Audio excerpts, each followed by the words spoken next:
Ready? So let's do a short meditation, bringing together some of the points from Bodhicharyavatara and also from living with an open heart. So think of a situation recently where you were angry or irritated or upset about something. And then look at your response to that situation and investigate what were the causes and conditions that made you respond in that way. Not only your emotional response, but if you said and did things, what were the causes and conditions? So don't focus so much on external things in the specific situation, but focus more on internal things. So what were the conditions in your mind that made certain thoughts arise, that made certain emotions arise, that made certain motivations for actions to arise? And in that way, see how all these things depend on multiple conditions. And when you locate a condition, then what was the condition for that condition? Because even the conditions don't come out of nowhere.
And if in investigating this, there's the thought of, I decided to act this way, then ask yourself, who is that I that made the decision to act in that way?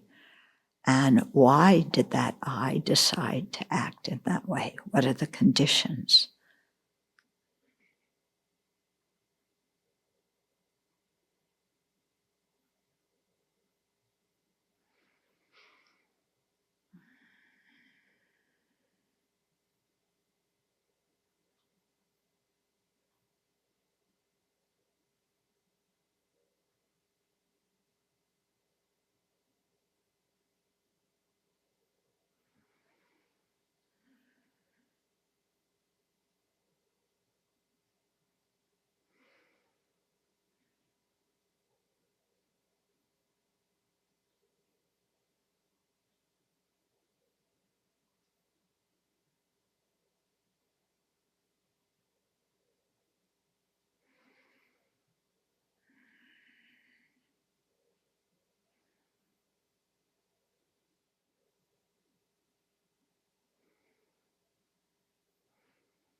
And then think of when another person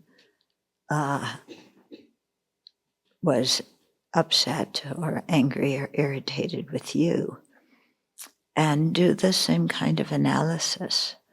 What were causes and conditions in their mind that made them act that way?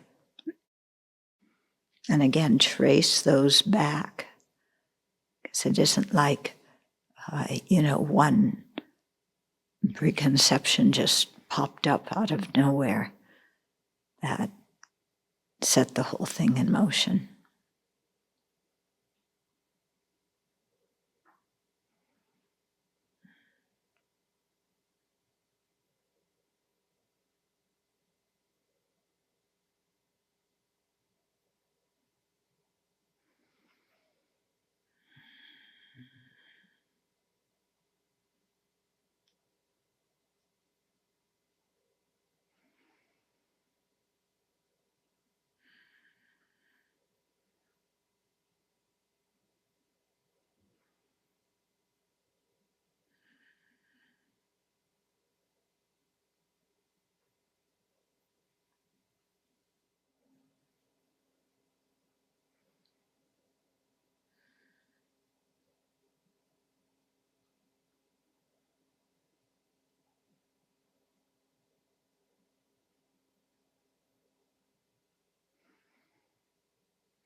And then from this, draw the conclusion that things arise due to causes and conditions, and that you can't pinpoint an independent person that is controlling the whole process. And in that case, who is there to be upset with? Or who is there to react to others' provocations?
That brings some change of perspective.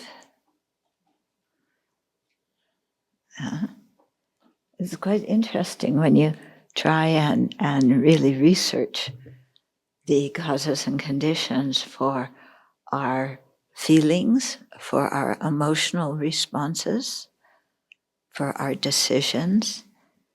And then similarly, when we're interacting with somebody, to think that they are experiencing things due to their previous causes and conditions and so on.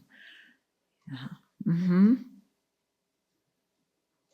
Point of clarification, Venerable, in examining somebody else's when they are angry with you without imputing motivation and trying to diagnose and psychoanalyze them, how would you be able to figure out what type of condition, what is it, how do you do that without, I impute things so easily. Right.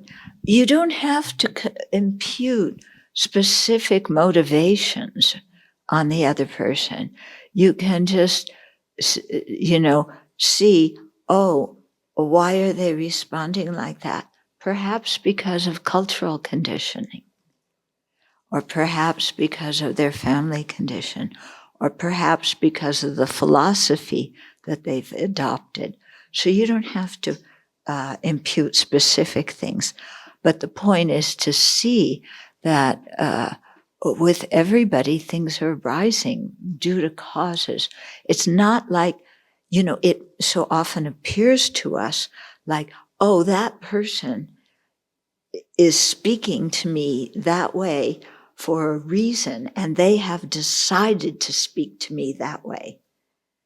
Yeah. So what do you mean? They have decided to speak to me that way. Who is the they that decided that? Yeah. Can you find a real person there that decided it? If not, what kind of mental factors were involved? You know, you have the 5 omnipresent mental factors, and, you know, all of those were involved. Which of the 5 ascertaining ones were? Was there a virtuous mental factor? Were there non-virtuous ones? Were they root? Were they auxiliary? What kind of things were conditioning them? Yeah. Because as soon as you think, oh, they made the decision to treat me like that, then we're attributing it to one independent cause, as if that person had no conditioning behind themselves that made them act that way. In the same way that we can see sometimes, like, you know, if somebody speaks to us in a way we don't like, we can see sometimes there's a decision. Oh, they're going to talk to me like that. I'm going to talk back to them just in the same way. So that it appears like there's one I who's making that decision, like an independent I who's deciding. Well, I'm going to just, okay, they want to talk that way. I'll do it too. But then you check in your own mind. Is there some independent I that made that decision? Yeah. And what went into making that decision? And then you see a whole bunch of different factors in yourself. So by analyzing it in yourself, then you can see a similar kind of process is going on with the other person. And now I can see, if I'm not able to do that, there's no way that I can generate compassion. You know, because when we say when people are suffering, we want to generate compassion, but if we've got this thinking going on, there's no way that's going to happen. Right, because we're imputing, an inherently existent person who's doing this on purpose, as if they had control. And if they're doing this on purpose, they don't deserve my compassion. Well, where did that thought come from in our mind?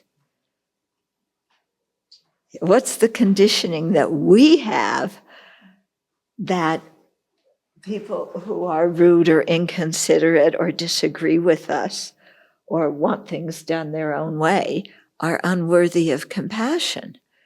Where did that come from?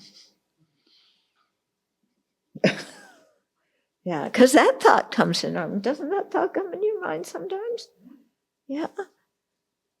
So what's behind that thought? Yeah, where did you learn that?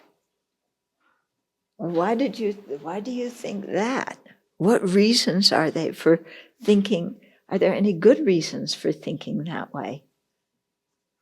They're so uncooperative. Why should I have compassion for them? Yeah. So we're coming back to the syllogism. Consider that person. They are unworthy of compassion because they are rude to me, or because they aren't paying attention to what I say. And then check it out. Yeah? Make that syllogism. Does it make sense? So where did that come from in our own mind? Did it come randomly out of nowhere? Yeah. Is there some little person like behind your, what is it? They used to think there was a little, a homunculus, that's right. Behind your pineal gland or something like that? Yeah. Or is there the Wizard of Oz behind the screen? Yeah. And what is that thing really? It's influenced by causes and conditions as well. Yeah. And then you just see, wow, this just goes back it goes back a long ways, and it goes broadly in a lot of ways too. And it really makes a difference when we see ourselves as conditioned beings rather than as a lone, in-control decision maker. Yeah, because there's no, lone, in-control decision maker. If there were, then we could have decided already to become awakened. And that would mean that we would already be awakened.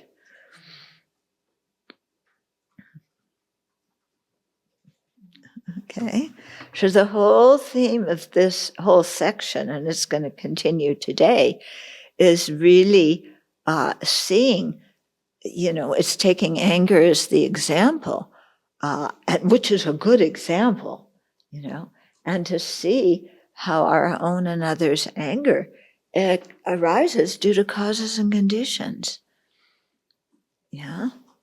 So there's nobody else to blame outside, and there's nobody else to criticize on our own behalf either. Like when people say, well, I'm just such an angry person. Well, who is that angry person? Who is that person who is union oneness with anger? And is there a person that is union oneness with the anger? Okay? So it opens this whole field for questioning a lot of views and assumptions in our own mind. Okay? So, verse 25, all mistakes that occur and all the various kinds of wrongdoing arise through the force of conditions. They do not govern themselves. Okay, that's the conclusion that we want to see. And when things happen in your life, stop. If it's hard to do it sometimes in the situation, you're in reactive mode. If you can do it in the situation, great. Otherwise, stop afterwards and okay, what was going on here? Yeah. So it arises through the force of conditions. What are the conditions? Things do not govern themselves. Why not? It feels like they do.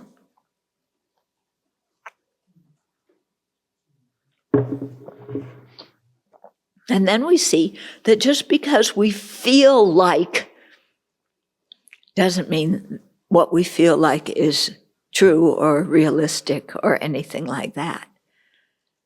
Yeah. Yeah. We have a lot of feelings and thoughts, don't we? When we stop and examine them, some of them are totally off the wall. Like this one of this person was rude to me, therefore, why should I have compassion for them? How does that make any sense in the world? Well, they have to earn my compassion. Well, they are. They're being rude, which means that they're unhappy. Isn't an unhappy person an object of compassion? Yes, but, the people who are worthy of my compassion are the people who are nice to me. Well, the people who are nice to me, they're usually nice because they're happy, they're in a good mood. They don't need compassion at that moment. Yeah, they need the compassion when they're suffering. Okay, then we thought, oh, well, my compassion has a whole lot of strings attached. Yeah, there's a whole application form somebody has to fill out for me giving them compassion. I don't name, okay, address, I don't care. Email, who knows? I don't care about that stuff. Yeah, social security number, and no. I want to know, what have they done to me in their lives that make them worthy of my special, overwhelming, benevolent compassion? And they better list those things out. And what they list out better correspond to what I think, to the list I have in my head.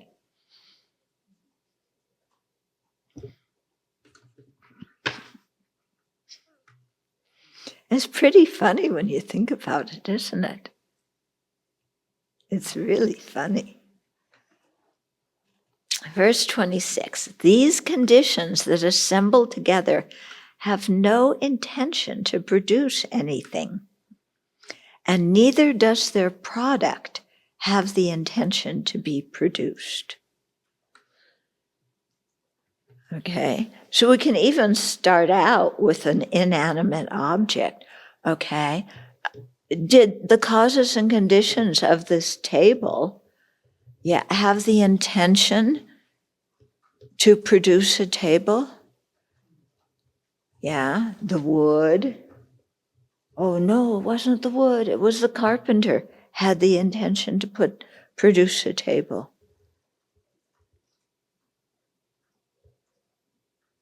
Where did he get that intention? Yeah. Anyway, the wood didn't have the intention to become a table, and the nails didn't either. Yeah. And anyway, the carpenter actually could have taken old pieces of material and made this into a table. So it wasn't even like the carpenter wanted it to be a table, because it was actually something else before. Okay. And who's the carpenter? Yeah, who's the carpenter that's saying, I want to make the table? Okay. And why did they put that shelf there where I always kick my knees into it? Yeah. They're so inconsiderate. Okay, I know, they're very kind because I got a table out of it, but I clunk my knees on it every time. And the fact that I clunk my knees is not my doing. It's their fault because they put the shelf where my knees wanted to go. Yeah. Right? Yeah, I wonder if they did that deliberately. Yeah, do you think they did? We know who built this table and who commissioned it. Maybe they were getting even.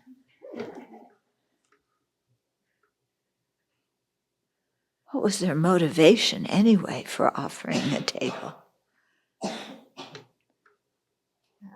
And you see what our mind does. We go off and we are in la la land. Yeah. Okay, so the product, the table had no intention to be produced. Yeah, my knees have no intention to knock into the shelf underneath the top of the table. I have no intention to knock my knees in, knock my knees there. Why do I keep knocking my knees there every time? I know there's a shelf there. But it's still the shelf's fault. There should be a little bell that says, don't knock your knees into the shelf. Okay, now with verse 27, we are getting into the Samkhyas. Okay, so when I've received teachings on this, then they usually give a very overall 2 or 3 page summary of the whole Samkhya philosophy, which to me is very difficult to understand. So, and I also don't feel it's really fair to take a philosophy that I haven't been well trained in and say this is what these people believe, okay? So I'm not going to talk about the Samkhyas so much as take part of what their belief system is and what The Sanskrit tradition then says, if they believe this, then they must also assert this. Okay, so they don't make these assertions that we're going to refute themselves, but we draw the conclusions that if they have these premises, then they're going to be forced to accept this. Okay, so verse 27 says, that which is asserted as a primal substance. We'll look at the footnotes here, and then okay. Okay, so this is Prakriti. According to the non-Buddhist Samkhya school of philosophy, the primal substance is the permanent, underlying material cause and the nature of all objective phenomena. Okay. For further clarification, see page da-da-da and da-da-da, which usually don't make it clearer. Okay, so that which is asserted is the primal substance, and that which is imputed as the self. Okay, again, this refers to the non-Buddhist concept of an unchanging, partless, and autonomous self or soul. Okay, so these are two beliefs, that were very prominent in ancient India and with which the Buddhists had to contend when they were, when they were having their philosophy, because they had to refute the other incorrect ideas. Okay, so primal substance. This time I came supported by a book. So when you ask me questions that I can't answer, I'll read the book to you before, and then you will understand why I cannot answer those questions. Okay. Ugh. Okay, so Samkhyas. So as we said, the primal substance, okay, is some substance out of which everything is created, and everything has the nature of this primal substance. Okay, so Chandrakirti and Tsongkhapa say, if an effect arises from a cause that is identical to it in nature, its arising will be pointless. So the primal substance is a cause, but it is not an effect. Okay, now we know in Buddhist philosophy, if something is a cause, it's also an effect. Okay, because if something is a cause, it's impermanent, it changes, it's going to have some kind of effect somewhere. And if there's an effect, it's produced by a cause, it doesn't come out of nowhere. Okay? So, the Samkhyas ask, on the basis of what reasons can one ascertain that things do not arise from themselves? Okay, so here they are explaining a little bit about the Samkhya view, okay? Okay, so if things, a sprout, for example, so we're in our gardening class, which is the agent in the context of something to arise,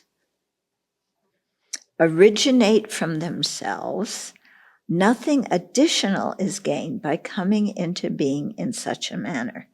The reality of the sprout, which is its existence, has already been obtained before at the time of its cause.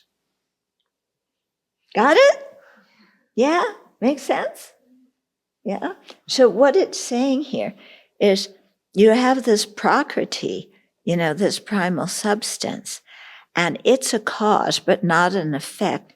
But everything that exists, all the objective phenomena, everything but the self, which is permanent, come out of Prakriti, out of this primal substance, and has the same nature of it. Okay, so that means, so the Buddhists say, if that's the case, then the result, the effect, the sprout, already must exist in the primal substance if it has the nature of that substance. And in that case, the effect exists at the time of its cause. And so by being produced, nothing new is gained because the effect was already there at the time of the cause. For example, the seed. Okay. So here the Samkhyas maintain there is no denying that diverse causes and conditions bring forth a single common effect. Okay? So they'll say, yes, the nails and the wood and the person and everything make the table. They don't deny that. Okay. But for this to be possible, they assert that a single primal substance must pervade all of them, a shared single nature of these causes and conditions. Okay? So what they believe in is, there's some primal substance that is in all of these things. Yeah.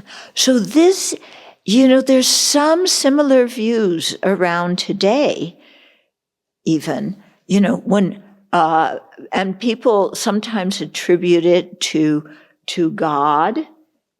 God created everything, so God is in everything.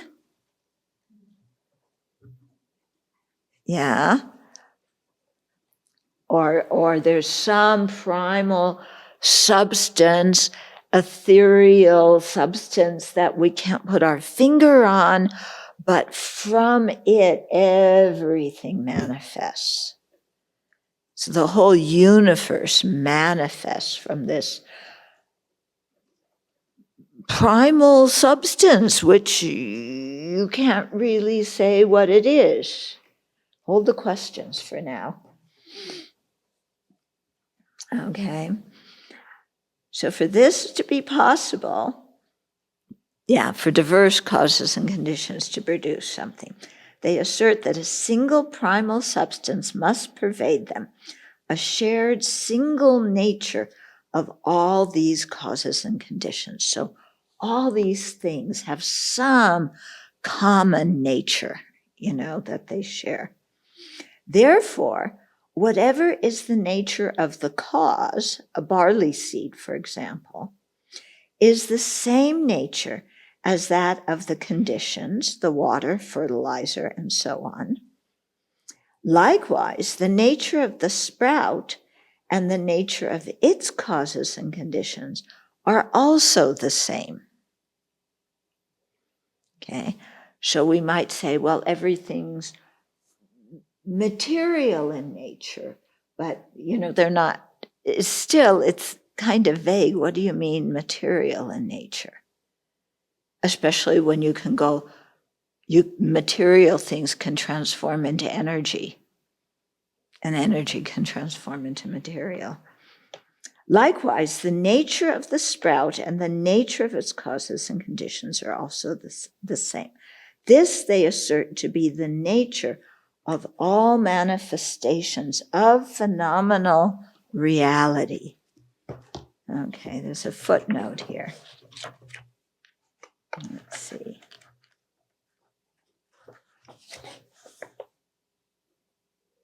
Oh, this is just referring us to a book to understand the Samkhyas better. Okay, so now, since they do accept that the seed and the sprout are distinct, they do say that the seed and the sprout are two distinct things.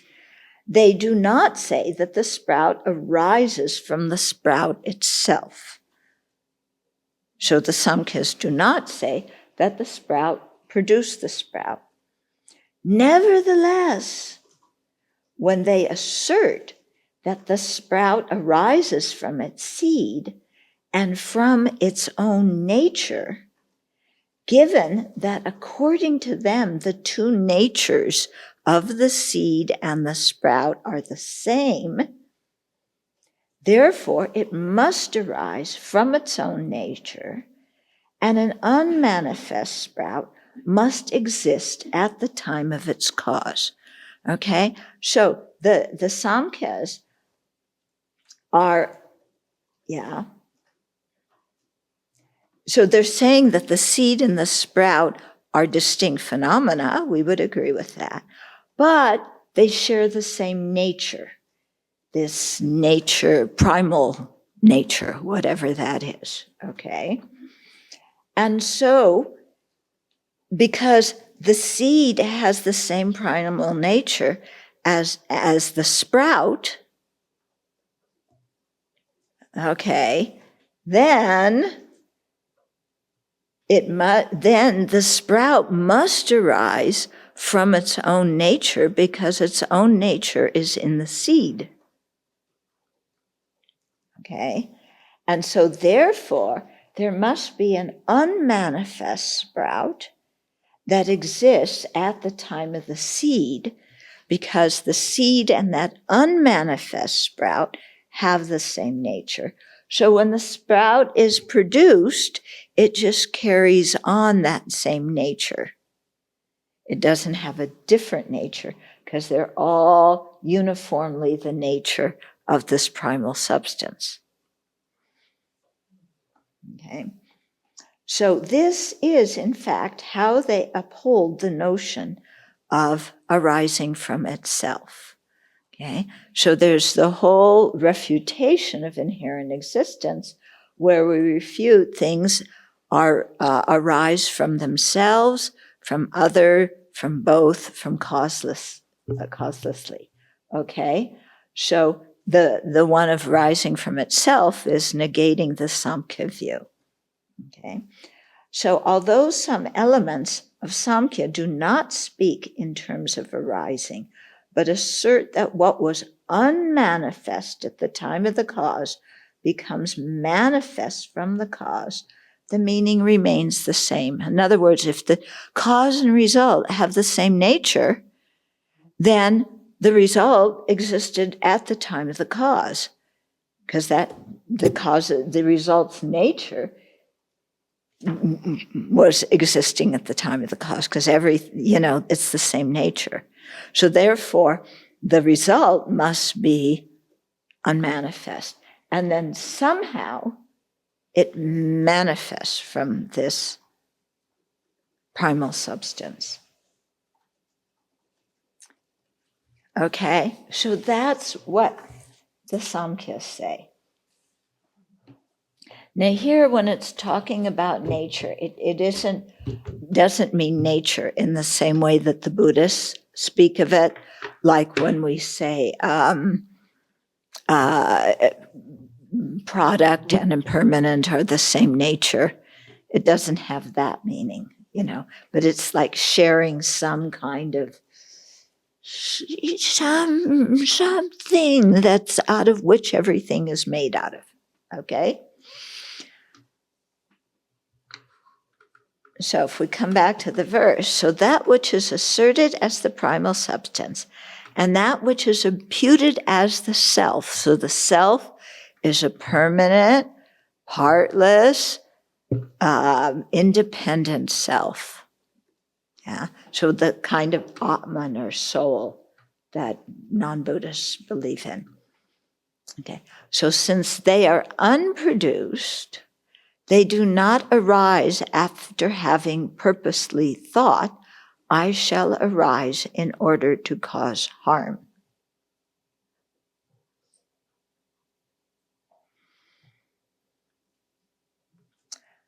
Okay, so both the primal substance is a cause but not an effect, and the self is neither a cause nor an effect, so they're both unproduced. Okay, so the result doesn't arise after having purposely thought, I shall arise in order to cause harm. Okay. Basically, what we're refuting here is if there is, there's two kinds of things. If there's a primal substance out of which everything comes, then the results already got to exist at the time of the cause. If it exists at the time of the cause, there's no use for it to be produced because you gain nothing new by its production because its nature was already there at the time of the cause. Okay? And if it still needed to be produced when it was already existing there at the time of the cause, if it still needed to be produced, then that cause, the seed, would continually produce, and it would never stop producing because the nature was still there, okay? Whereas the Buddhists would say, for something to be produced from something else, that cause has to cease, okay?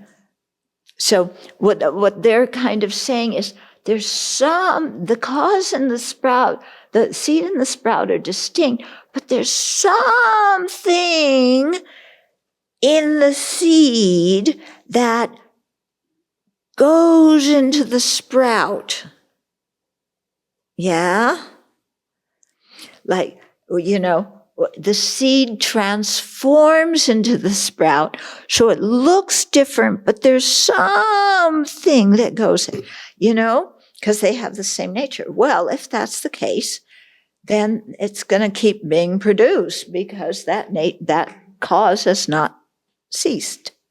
The seed has not ceased. Okay?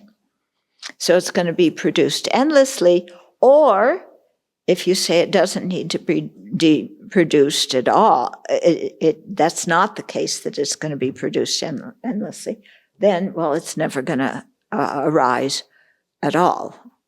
Okay? And then you also have the self, which is permanent. Okay? Now, and the self is the person, the Samkhyas say. Okay?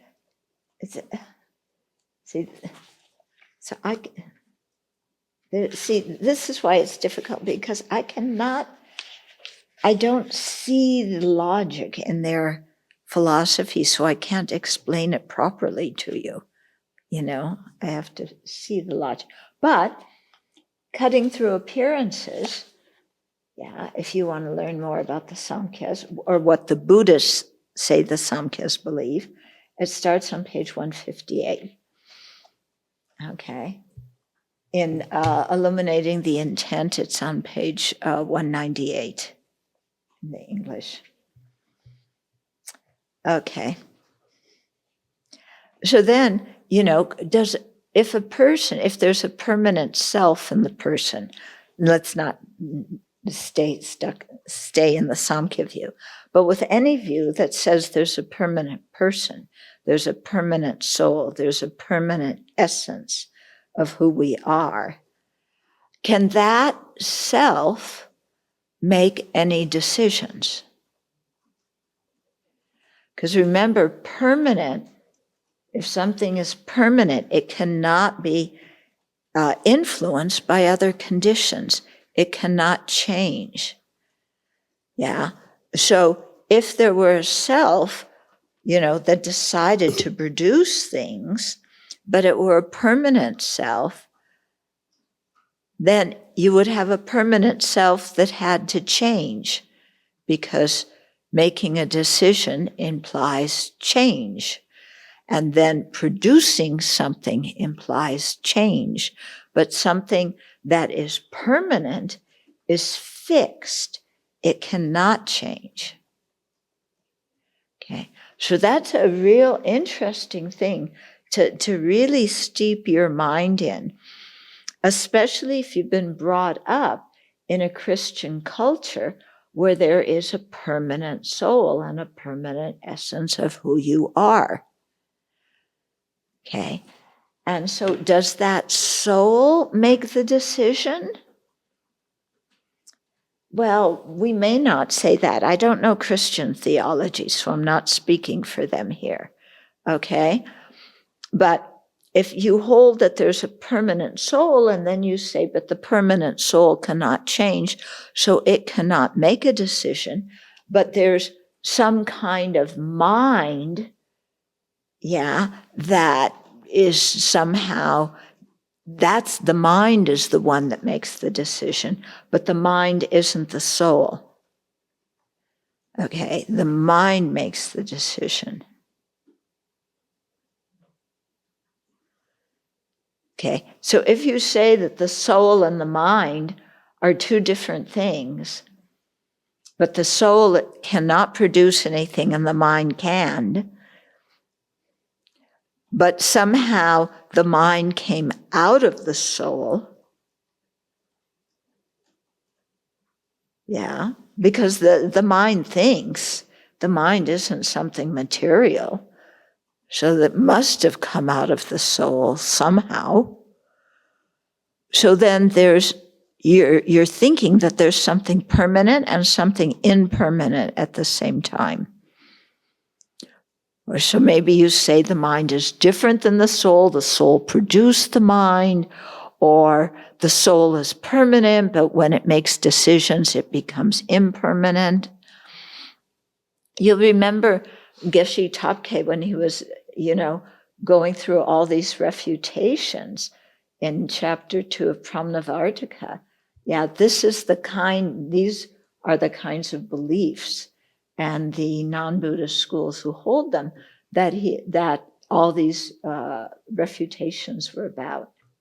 Okay, so the idea is to understand the basic notion of the other assertion and the way to refute it, and then look at your own mind and see if you have any of these ideas inside. Like especially when you make a decision.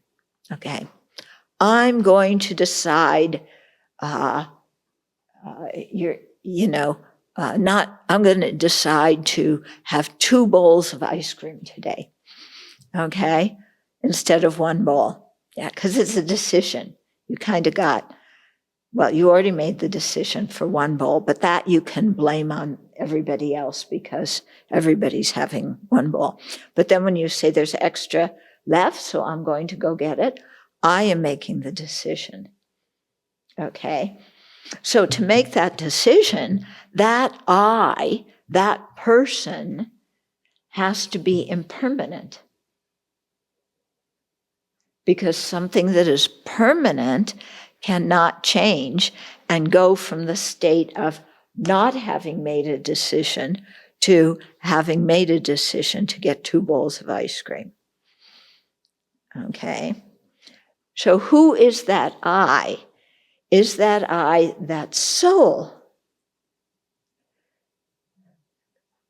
So if the I is the soul, then either the I has to be permanent or the soul has to be impermanent, and both of those contradict your basic philosophy. Okay? But there's a real me. There's something that's permanently me in there. I can feel it. Can you feel that permanent me in there? And that permanent me, that is the essence of me, that never changes, it's the one that decides to get the ice cream. It's the one that decides to tell somebody off. But that would mean it would have to change.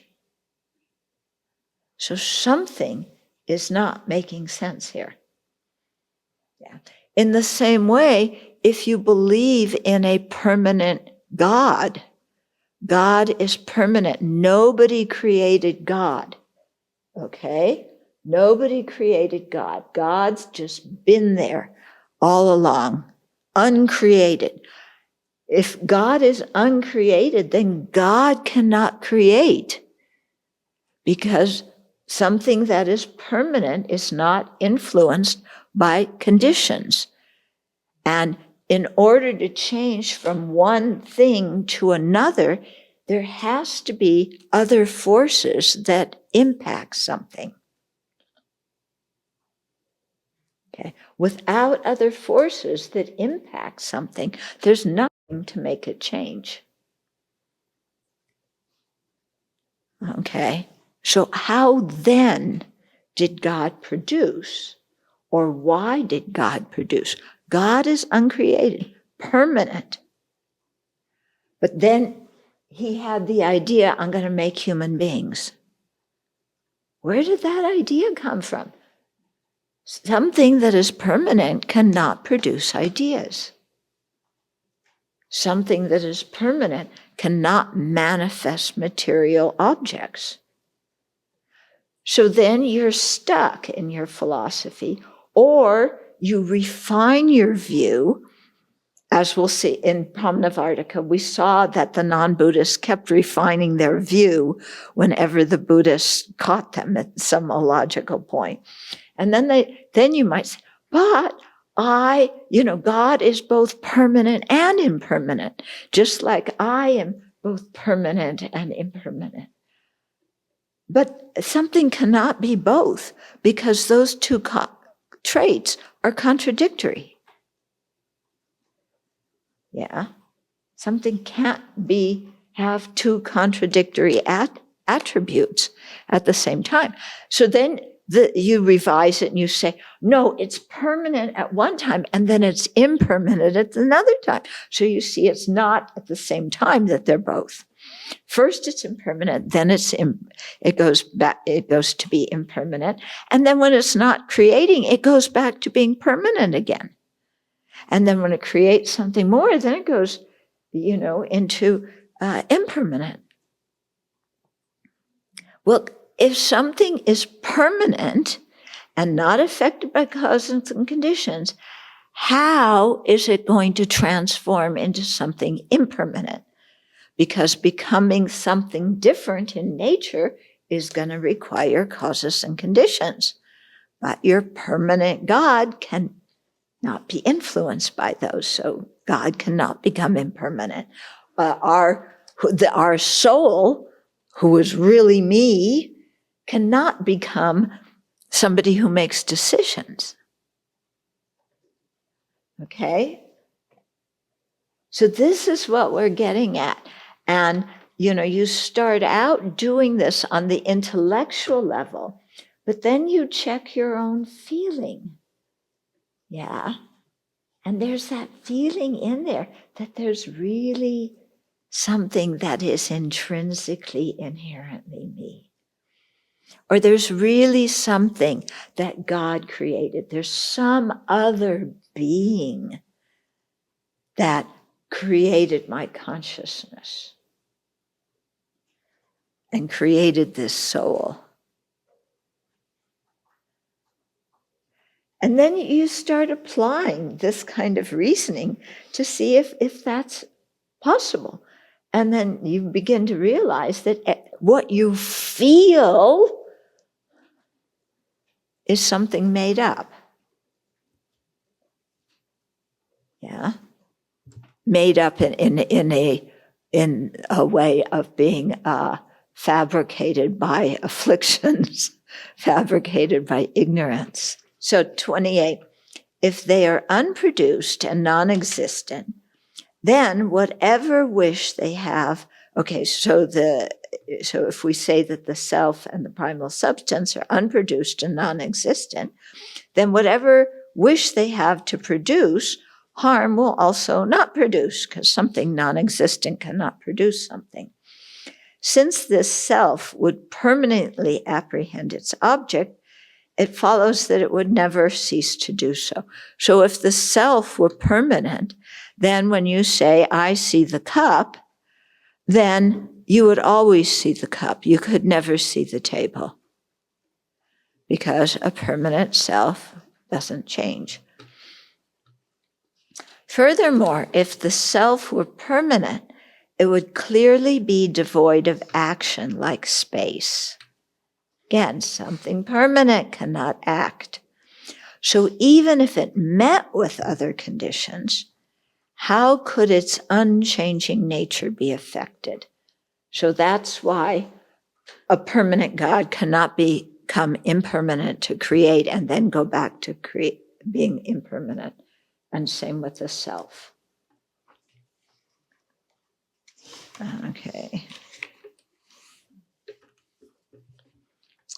So even if when acted upon by other conditions, it remains as before, so the permanent self doesn't change when there's other conditions affecting it, then what actions could it do? So permanent self can't do anything.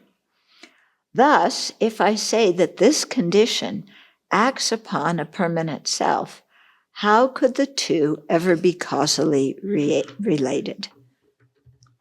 So if I'm somehow saying that there's a condition that can affect a permanent self, then they would have to be related as cause and effect. But again, that permanent self cannot act. So then 31, hence, everything is governed by other factors, which in turn are governed by others. So everything that is the effect, everything that functions, was produced by causes and conditions, and those causes and conditions were produced by other causes and conditions, which were also produced by other causes and conditions. Okay? And in this way, nothing governs itself. Having understood this, I should not become angry with phenomena which are like apparitions. So apparitions appear, but there's nothing there. So we may have the feeling of a permanent self, there's nothing there. We may have a whole theology about a permanent creator, but it's like an apparition. Okay, so now we can do some questions. This idea, this feeling of a permanent self, I think you could easily have even if you weren't raised in a certain theology. So is this an innate aspect of ourself? Actually, the permanent self, I don't think is innate. It feels quite innate, doesn't it? But I think when we're focusing on that feeling of an innate permanent self, that has to do more with an inherently existent self, because an inherently existent self must be permanent. And you can refute something being permanent without refuting it being inherently existent.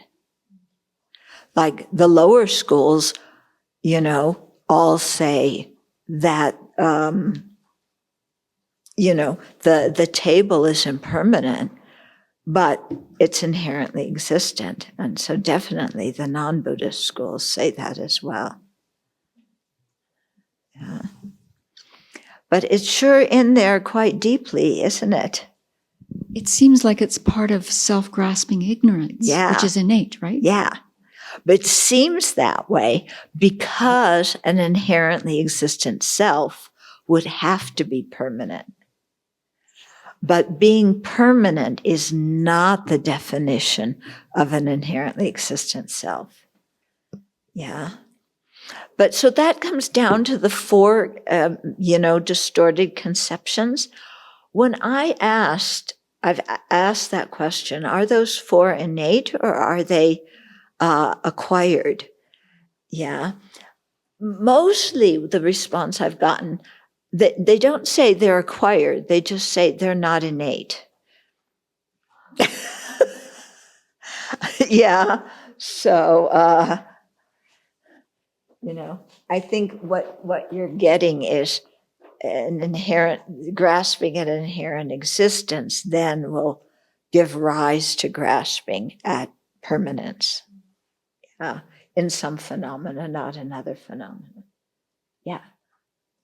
For the idea that there's this essence out of which everything is made, I think you can find that in science when they say everything is made out of atoms and molecules or energy. Mm-hmm. I think that's a very popular one. Everything is energy. Yeah.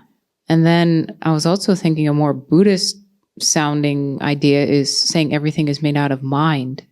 And would some schools actually agree with that? No, but when it say things are created by mind, it doesn't mean that they manifest out of mind.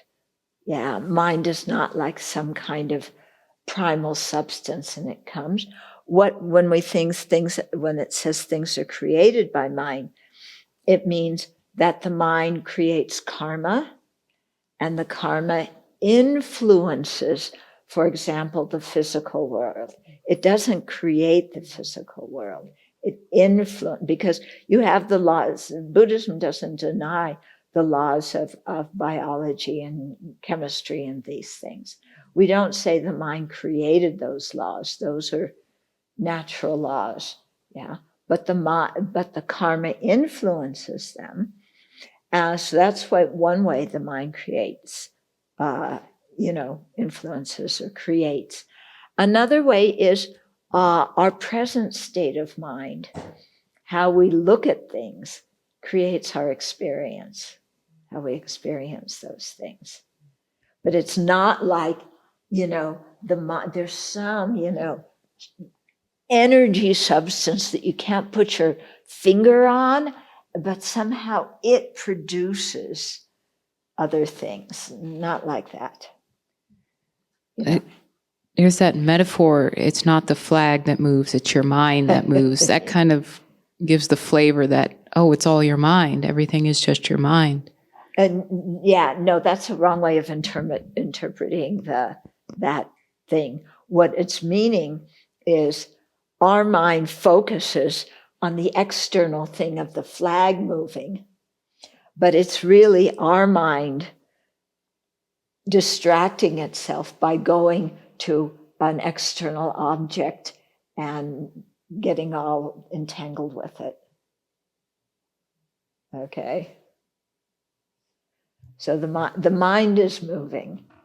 Why is that flag moving? Why is it going up and down? Why is it going this and that? Okay, so the mind, who put that flag anywhere? It's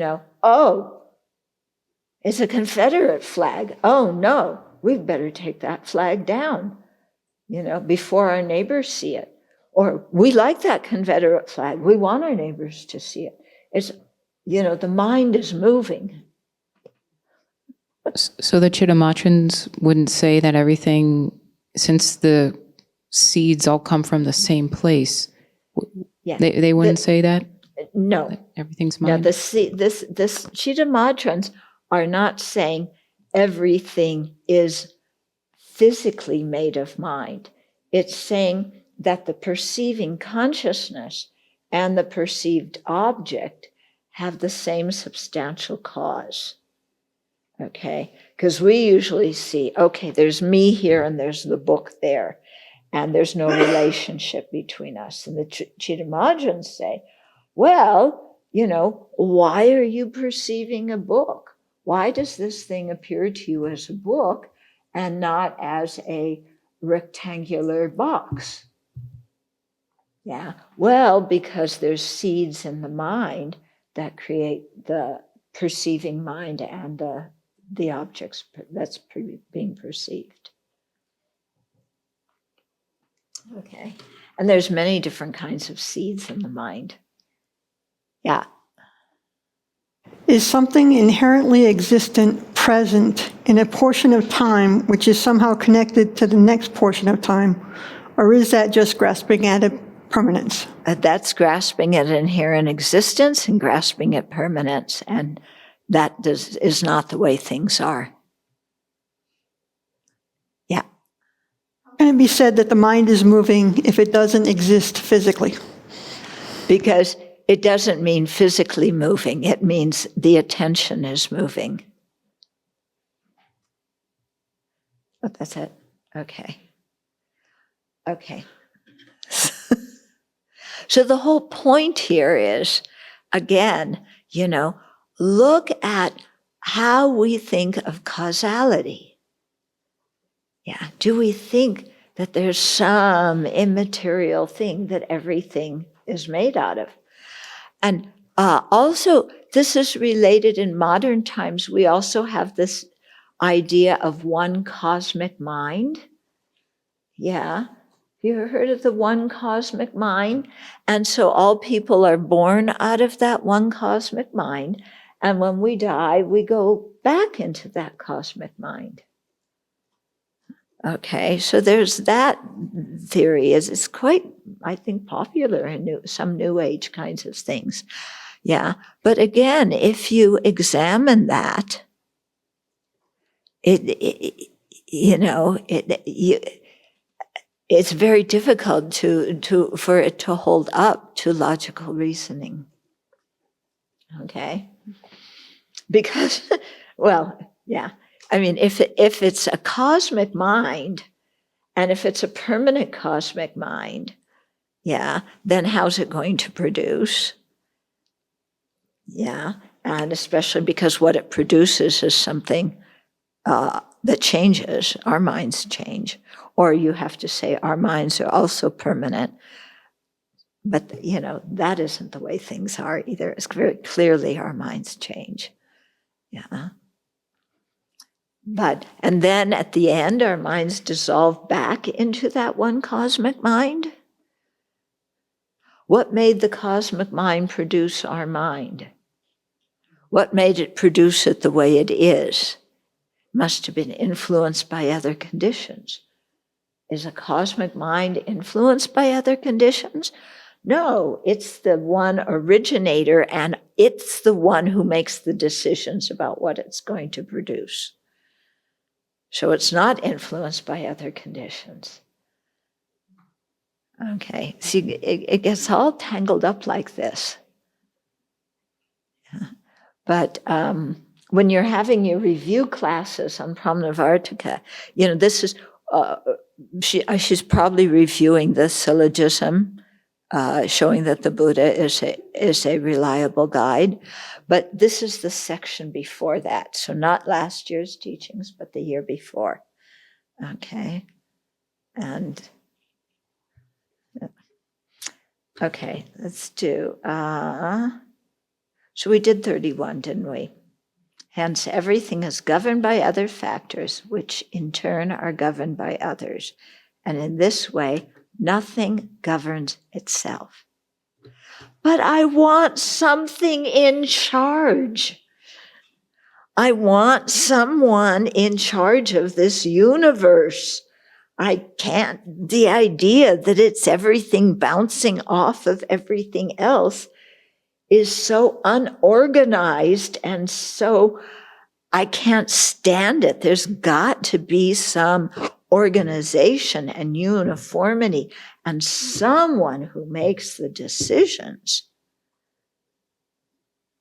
Okay, so you see how our mind, at an emotional level, yeah, there's an emotional need to believe in this kind of thing, and then we develop a theology which supports it.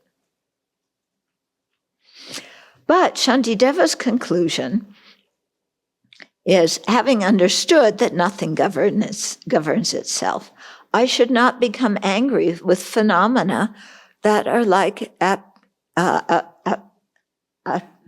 apparitions. Okay. Okay. And then verse 32 says, if everything is unreal, like an apparition, then who is there to restrain what anger? So if there's nobody who decides to be angry, who's going to decide to restrain my anger? Yeah. So there's got to be somebody that decides to get angry, and there's got to be somebody that decides to restrain my anger. Otherwise, if there's no person to restrain my anger, I'm just going to be angry forever. So this is what the refutation, how people try and refute the Buddhists. Okay. And Shantideva says, it would not be appropriate because conventionally I must maintain that in dependence upon restraining anger, the stream of suffering is severed. So if I say that it's not possible to restrain anger because there's no independent agent who will do it, then there's no way to attain liberation because my anger creates suffering, and there's no way to stop the anger, so there's no way to stop suffering. Okay? And if there's no way to stop suffering, there's no way to get out of samsara. But we know there's some way to get out of samsara because we've studied emptiness, and we know Nagarjuna's refutation, how Nagarjuna establishes the four truths and establishes the Buddha Dharma Sangha based on the reasoning that negates inherent existence. Yeah, I think is it in chapter 24? I can't remember, but I think it's in, I put it in Buddhism, One Teacher, Many Traditions, and it's it's in another volume too. I can't remember which one. Maybe, it's in maybe 2 or, no, not in 2. We went through 2, didn't we? So maybe 3, maybe 4. It's not in 5 or 6. Okay?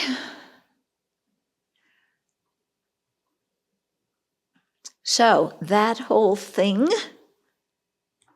there is a way that we can, there is a way to restrain our anger. Even there is no identifiable person, independent person, permanent person who is restraining the anger. In fact, if there were a permanent, independent, inherently existent person that we say restrain the anger, that person would be unable to restrain anger because something that is inherently existent does not depend on any other factor.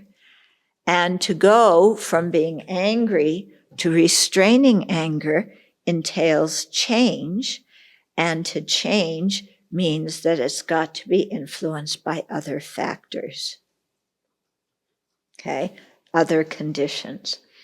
So what this does is this brings up a whole different way of thinking of the self and feeling the self, and it's kind of uncomfortable, okay? Because if I ask you, do you feel like you exist only because the causes for you existed? Is that your feeling of self? That I exist only because the causes for me existed? No, we don't feel like we exist only because there's causes for us. We are there, fully present, created out of seemingly nothing.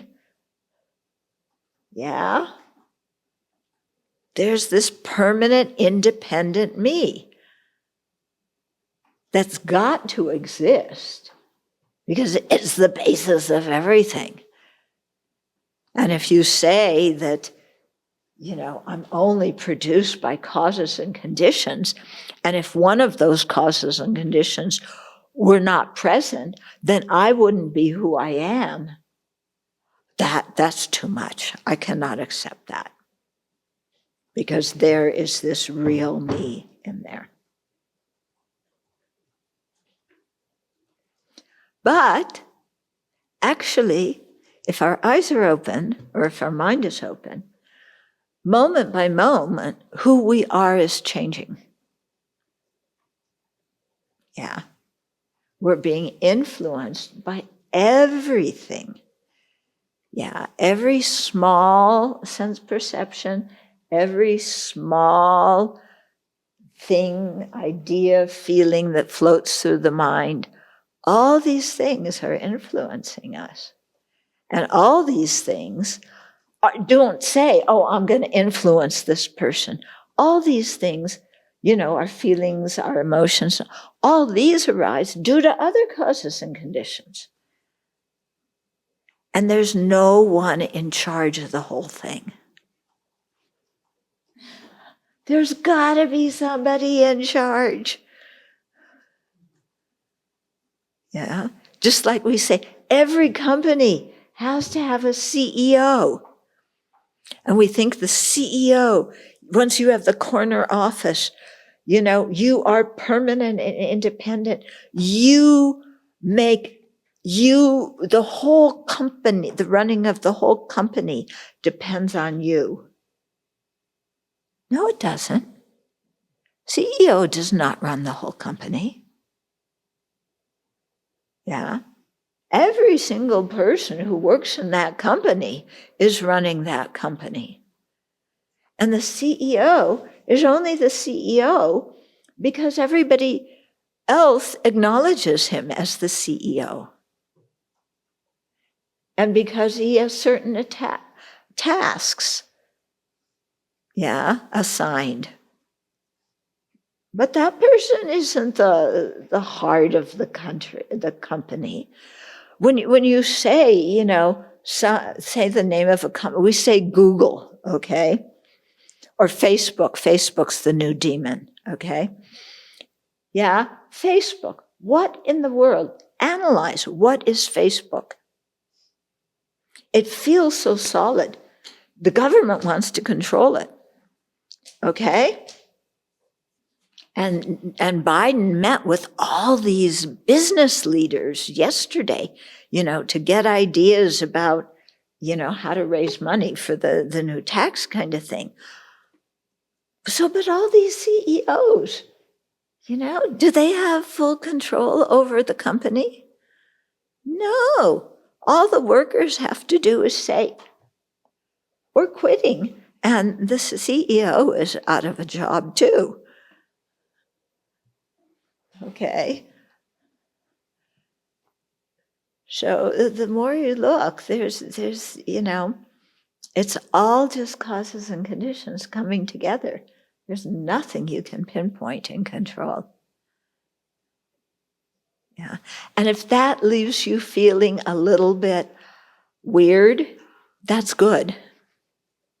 Because it's shaking our idea of an independent self. Yeah. And we want that idea shaken because that idea of an inherent independent self is the root of all of our problems.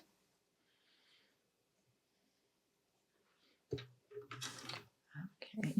So with that, we will conclude. And if you want to read more about the Samkhyas,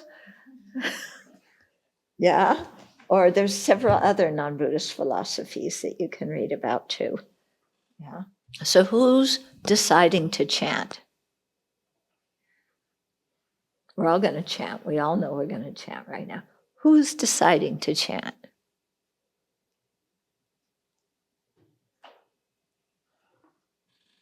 Yeah. Can you identify even what one mental factor or one primary mind that alone is going to lead us to chanting?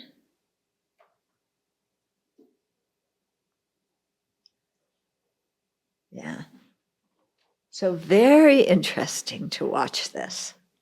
Mm-hmm.